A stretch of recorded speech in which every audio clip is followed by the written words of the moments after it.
بسم الله الرحمن الرحيم. الحاقة ما الحاقة وما أدراك ما الحاقة كذبت ثمود وعاد بالقارعة فأما ثمود فأهلكوا بالطاغية وأما عاد فأهلكوا بريح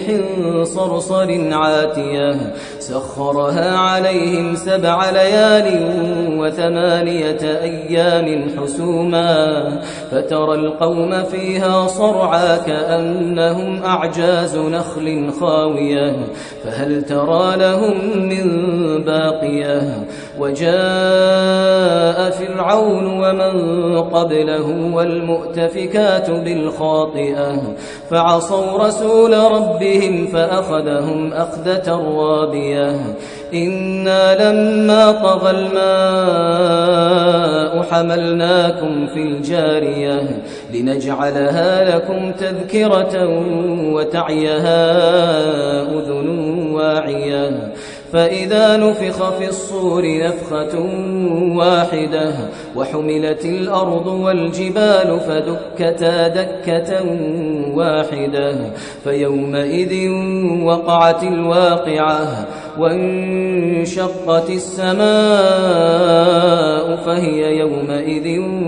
واهية والملك على أرجائها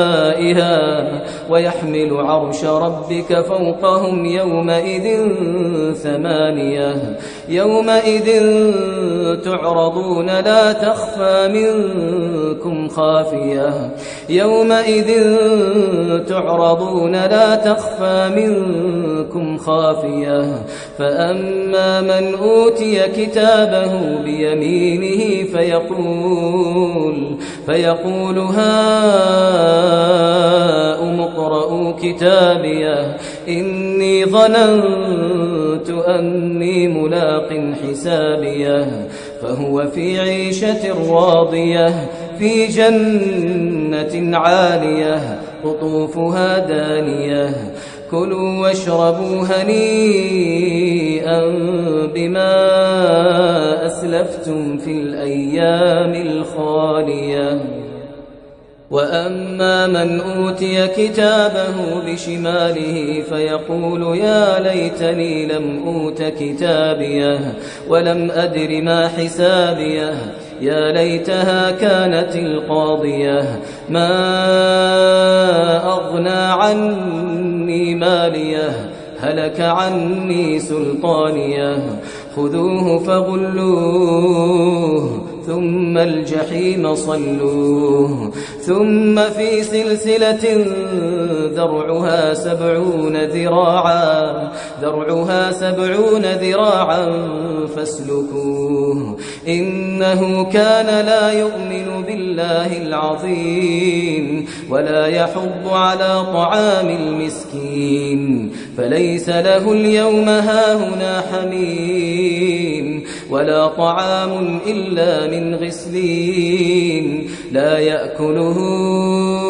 إلا الخاطئون فلا أقسم بما تبصرون وما لا تبصرون إنه لقول رسول كريم وما هو بقول شاعر قليلا ما تؤمنون ولا بقول كاهن قليلا ما تذكرون تنزيل من رب العالمين ولو تقول علينا بعض الأقاويل لأخذنا منه باليمين ثم لقطعنا منه الوتين فما منكم من أحد عنه حاجزين وإنه لتذكرة للمتقين وإنا لنعلم أن منكم مكذبين وإنه لحسرة على الكافرين وإنه لحق اليقين فسبح باسم ربك العظيم.